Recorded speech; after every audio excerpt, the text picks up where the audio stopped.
Halo semuanya, nama Nicholas Marco Gunarti dengan NIM 26020909691.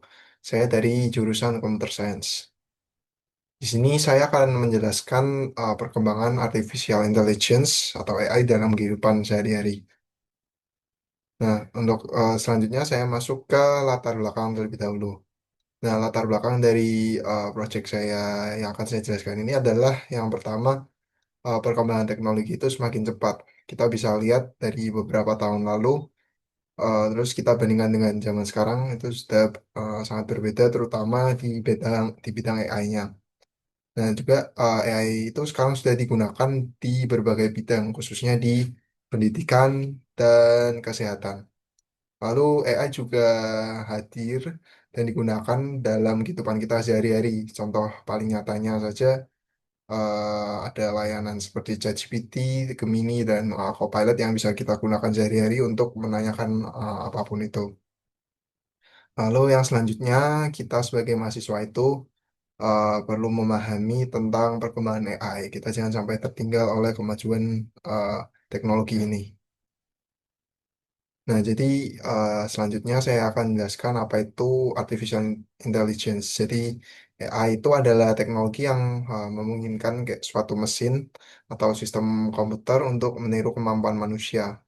Nah, kemampuan tersebut meliputi belajar dari data seperti machine learning atau deep learning, lalu mengenali pola seperti pattern recognition, lalu juga mengambil keputusan. Ya, kalau mengambil keputusan ini udah masuk ke deep learning yang udah advance lagi.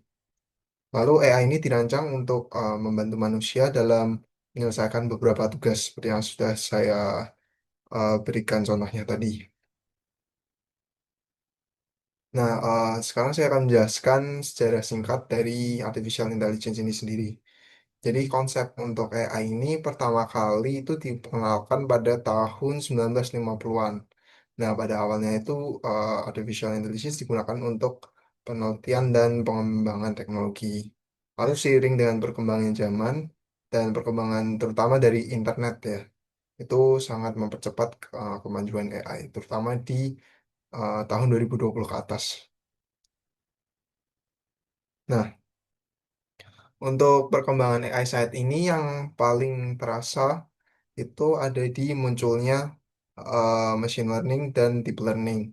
Sekarang ini sudah sangat canggih di mana deep learning itu sudah bisa melakukan aktivitas seperti NLP, Natural Language Processing, salah satunya itu ChatGPT, lalu computer vision di mana AI itu mengolah data berupa gambar atau bahkan sekarang ini video. Lalu ada sound recognition juga atau speech recognition yang bisa mengolah data suara. Lalu yang paling baru ini saat ini generative AI yang bisa mengenerate apa yang kita mau. Jadi misal kita bisa request untuk generate gambar, AI sekarang sudah bisa memahami tersebut melalui NLP dan bisa melakukan generasinya melalui generative AI. Nah, pada awalnya AI itu digunakan di lingkup industri saja karena mengingat dahulu itu masih minim research dan keterbatasan biaya, tapi sekarang juga sudah bisa dipakai oleh masyarakat umum. Bahkan sekarang kita sendiri sudah bisa mengaksesnya di smartphone melalui internet juga. Nah, ini ada contoh AI dalam kehidupan sehari-hari. Nah, ini kita perlu tahu contoh AI dalam kehidupan sehari-hari ini udah cukup banyak. Ya, contoh yang pertama itu ada asisten virtual seperti Google Assistant atau Siri yang bisa mengenali pola aktivitas kita. Jadi misalkan kita bisa menyuruh Google Assistant atau seperti Siri itu untuk menggantikan aktivitas-aktivitas yang repetitif. Nah, jadi bisa mengenali pattern kita.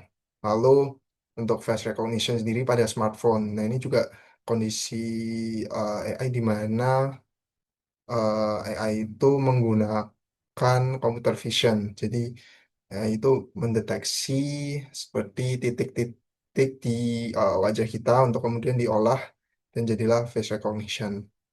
Lalu sistem rekomendasi juga yang biasanya kita bisa lihat di YouTube dan Netflix atau bahkan sekarang juga Instagram. Jadi sistem rekomendasi itu mempelajari data kita Data yang sering kita lihat atau kita cari nantinya bisa dijadikan rekomendasi oleh sistem AI di platform-platform yang kita sering gunakan.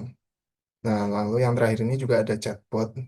Chatbot ini juga sudah sangat banyak jenisnya. Dulu yang paling terkenal ChatGPT, tapi sekarang sudah banyak perkembangan seperti DeepSeek, Gemini, dan Copilot. Nah, selanjutnya saya akan menjelaskan AI dalam pendidikan dan kesehatan. Nah, untuk di bidang pendidikan sendiri, itu AI bisa membantu dalam sistem pembelajaran online. Lalu rekomendasi materi belajar, konsepnya sama seperti tadi sistem rekomendasi. Lalu mendeteksi plagiarisme dan juga chatbot akademik ya untuk membantu mahasiswa menyelesaikan tugas. Nah, lalu dalam kesehatan sendiri, AI bisa membantu mendiagnosis penyakit menggunakan machine learning atau deep learning, lalu analisis data kesehatan pasien juga, lalu mendukung keputusan dokter. Ini AI juga bisa membantu sekarang menggunakan deep learning ataupun generative AI, lalu bisa mengolah data di rumah sakit juga. Nah, yang saya jelaskan tadi, saya bisa memberikan dampak-dampak positif dari AI ini ya.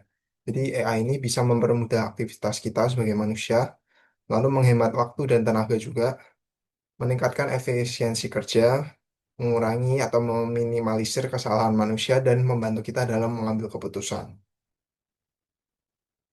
Nah, jadi dampak positifnya itu pekerjaan jadi lebih cepat tentu saja, lalu layanan bisa jadi lebih akurat, lalu mendukung perkembangan teknologi dan inovasi, dan membantu meningkatkan kualitas hidup manusia. Nah, di samping itu ada tantangan dan dampak negatif AI. Itu yang pertama, kita sebagai manusia jadi ketergantungan terhadap teknologi, lalu adanya resiko kebocoran data pribadi kalau kita salah menyalahgunakan AI. Lalu berkurangnya lapangan pekerjaan tertentu karena ada beberapa pekerjaan yang bisa digantikan oleh AI sekarang dan masih kurangnya pemahaman masyarakat mengenai AI. Nah, kita juga ada berperan nih dalam di era AI ini. Jadi AI itu berfungsi sebagai alat bantu saja, bukan bukan menggantikan tugas manusia sepenuhnya. Jadi manusia itu tetap berperan dalam pengawasan dan pengambilan keputusan. Lalu pentingnya penggunaan AI itu juga kita harus pelajari agar kita bisa menggunakannya secara bijak dan bertanggung jawab. Nah, kesimpulannya adalah yang pertama, artificial intelligence itu terus berkembang ya, seiring berkembangnya zaman dan digunakan dalam kehidupan sehari-hari. Lalu AI dapat memberikan banyak manfaat jika digunakan dengan tepat, dan mahasiswa juga perlu memahami dan memanfaatkan AI secara bijak. Nah, berikut adalah referensi-referensi yang saya gunakan. Saya juga sudah lampirkan file ini di email. Oke, sekian dari saya. Terima kasih.